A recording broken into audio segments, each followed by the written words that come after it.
किसी भी इंसान की, किसी भी रिश्ते की, किसी भी पति पत्नी की, प्यार करने वाले की कहानी, मतलब कहीं ना कहीं जो कभी किसी के साथ किसी रिश्ते में रहा होगा, जिसने कभी ना कभी कोई किसी से प्यार किया होगा, उसने अपना कोई पहलू उस फिल्म में देखा है। Hello and welcome. आज हमारे साथ हैं अल्फा बीटा गामा मूवी के डायरेक्टर मिस्टर शंकर श्री कुमार और उनकी इंडिपेंडेंट ये फिल्म है जो कांस फिल्म फेस्टिवल तक गई है। तो हम उनसे एक छोटा सा सवाल और इसी के बारे में बात करेंगे कि एक इंडिपेंडेंट फिल्म मेकर क्या होता है, कैसे कोई इंडिपेंडेंट फिल्म बना सकता है और कैसे वो अपनी इस फिल्म को, छोटी सी फिल्म को इंडिया से कांस तक ले जा सकता है। तो वेलकम श्री कुमार, आप बताइए कि ये जो अल्फा बीटा गामा है वो कैसे एक इंडिपेंडेंट फिल्म होते हुए भी कांस तक पहुंची और कैसे आपने उसकी पूरी प्रोसेस को समझा, और एक इंडिपेंडेंट फिल्म मेकर के लिए कितना इम्पोर्टेंट होता है इस तरह के इवेंट्स में पहुंचना और अपने आप को साबित करना। सर, सबसे पहली बात, फिल्म मेकिंग शुरू होती है कहानी के साथ। बजट, स्टार सब बाद में, सबसे पहले आपकी कहानी होती है। आप कहानी लिखते हैं, कहानी से शुरुआत करिए, कहानी अच्छी होनी चाहिए। उसके बाद जैसे मैंने बोला कि स्टार, पैसा बाद में, एक टीम आप जोड़ते हैं, आप ही के जैसे जो लोग सोचते हैं, जिनको आपके आइडिया पे भरोसा, आपकी कहानी पे यकीन है। और अब ये है कि इतना सिनेमा बन रहा है, इतने फेस्टिवल्स हैं, इतने सारे प्लेटफॉर्म्स, इतने OTT प्लेटफॉर्म्स भी हैं वर्ल्ड वाइड, जहाँ कंटेंट लोग लेते हैं। तो इसीलिए हम 40 लोगों की टीम थी, हम लोग जुड़े अल्फा बीटा गामा की स्क्रिप्ट के साथ। हम लोगों ने फिल्म बनाई और लोगों ने पूछा बनेगी कैसे। ये फिल्म लॉकडाउन के दौरान बन गई। लोगों ने पूछा ये वर्ल्ड कैसे ट्रैवल करेगी, तो कांस, बर्लिन, US, टर्की, ऑस्ट्रिया, मतलब आधा 3 कॉन्टिनेंट्स फिल्म घूम आई है। और फिर किसी ने कहा कि इंडिपेंडेंट सिनेमा रिलीज नहीं होता है, तो 8 मार्च 2024 को जुहू PVR हमारा प्रीमियर भी हो गया। तो मेरा मानना है कि आप कोशिश करते रहिए, है ना। बिकॉज देखिए, अगर आपके पास कहानी है कहने के लिए तो लोग सुनने में इंटरेस्टेड डेफिनेटली है।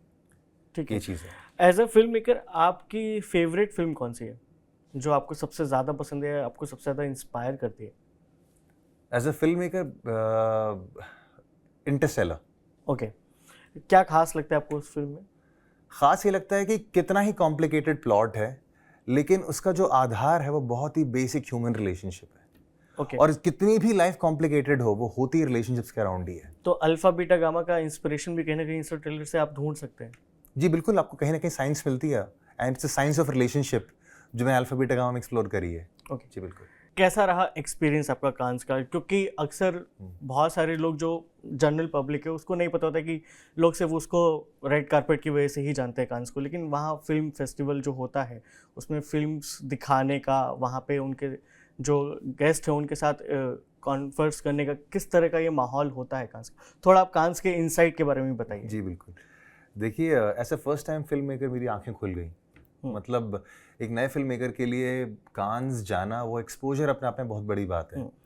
वो रेड कार्पेट जो आपने कहा, वो तो सिर्फ एक ग्लैमर का वो एक ट्रेंड बन गया कि कोई कांस फिल्म फेस्टिवल आप जाते हो तो रेड कार्पेट पे आप चलते हो। लेकिन असली चीज़ जो है, जो असली खजाना कह लो, जो असली ट्रेजर जो है, वो रेड कार्पेट से चल के जब आप अंदर जाते हो, थिएटर में जो फिल्में दिखाई जाती हैं, तो आपको समझ में आता है कि सिनेमा क्या है। मतलब करीब 90 देशों से सिनेमा वहाँ पर आता है। करीब 90 देशों से सिनेमा वहाँ पर आता है।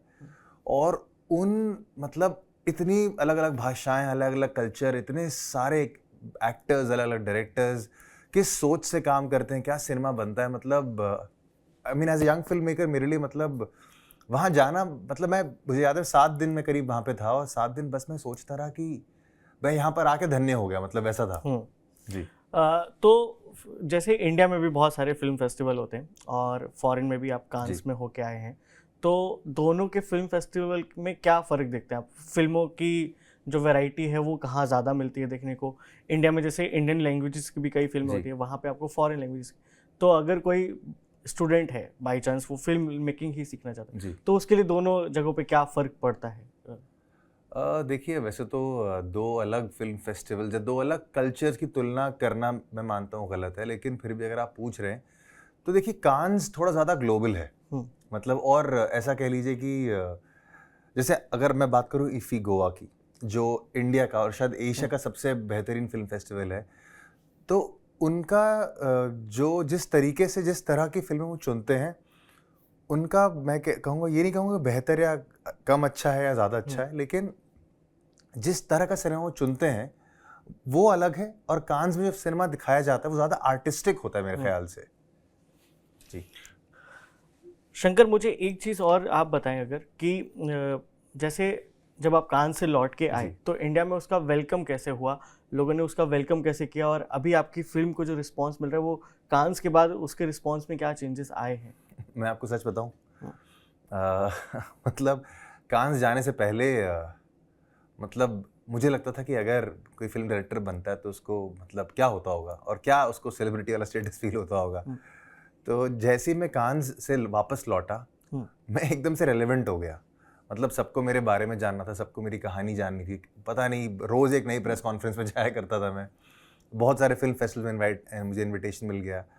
तो कहीं ना कहीं हाँ, मतलब मैंने वही बात कही कि एक नए फिल्म मेकर के लिए एक बहुत ही एक अलग तरह का एक्सपोजर था, एक अलग प्लेटफॉर्म था। और उसके बाद जैसे मैंने कहा कि हर कोई जानना चाह रहा था कि अल्फा बीटा गामा में आखिर ऐसा क्या है कि आईएनबी मिनिस्ट्री ने उसको कांस भेजा।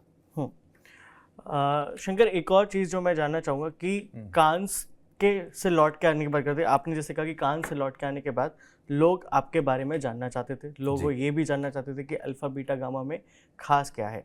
तो अब हम यहाँ से यहीं पे चलेंगे कि आप अपने बारे में बताएं कि लोग आपके बारे में क्या जानना चाहते थे और आपने उन्हें क्या बताया।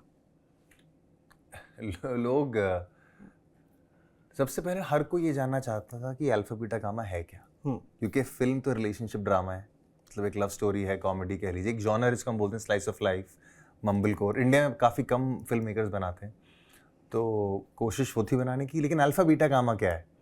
तो बेसिकली मेरे हिसाब से मेरे खुद के जीवन से बड़ी करीब से जुड़ी हुई कहानी है अल्फा बीटा गामा।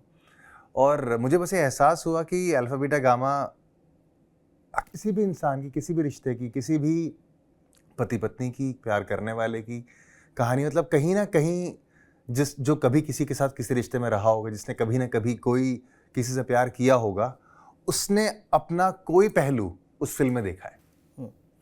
तो थोड़ा सा हम अल्फा बीटा गामा की तरफ चलेंगे। अल्फा बीटा गामा की स्टोरी कैसे है और कहाँ से एक स्टार्ट होती है, थोड़ा सा उसके बारे में हम जानना चाहेंगे कि अल्फा बीटा गामा आखिर में है क्या। अच्छा, तो 3 किरदार हैं बेसिकली। कहानी बहुत सरल है। 3 किरदार हैं, एक घर है। चौथा किरदार जो घर का किरदार है। तो मिताली चौहान, चिरंजीव वशिष्ठ, ये एक मैरिड कपल थे और करीब स्कूल से साथ पढ़ते थे, बचपन में इश्क हो गया, शादी हो गई, 10 साल बाद करीब डिवोर्स लेने की बात आ गई और चिरंजीव अपनी पत्नी को छोड़ के चला गया। इस सेपरेशन 2 साल हो चुके हैं और कहानी यहाँ से शुरू होती है।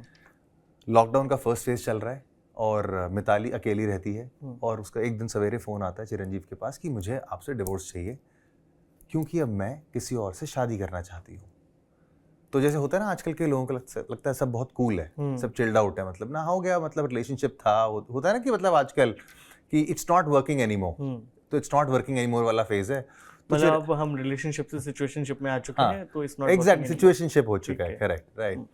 तो अब सिचुएशनशिप वर्क नहीं कर रही है, तो let's move on to new situation. तो ऐसे अलग हो चुके हैं।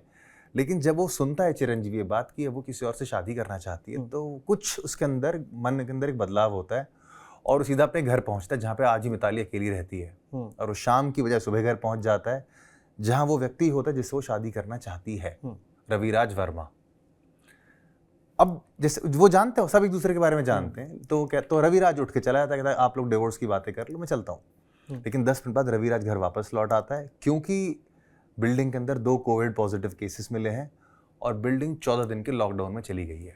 ओके, तो जैसे आप बता रहे हैं कि ये स्टोरी जो है वो लॉकडाउन लव स्टोरी, और एक तरह से लॉकडाउन के टाइम पे जो रिलेशनशिप्स में बहुत सारे प्रॉब्लम्स आए हैं और लोगों के, हमने देखा है कि लॉकडाउन के टाइम में कई लोगों के रिलेशनशिप्स खराब भी हुए, कई लोगों के बहुत अच्छे भी हुए, हमने इवन सेलिब्रिटीज़ को भी देखा है जी।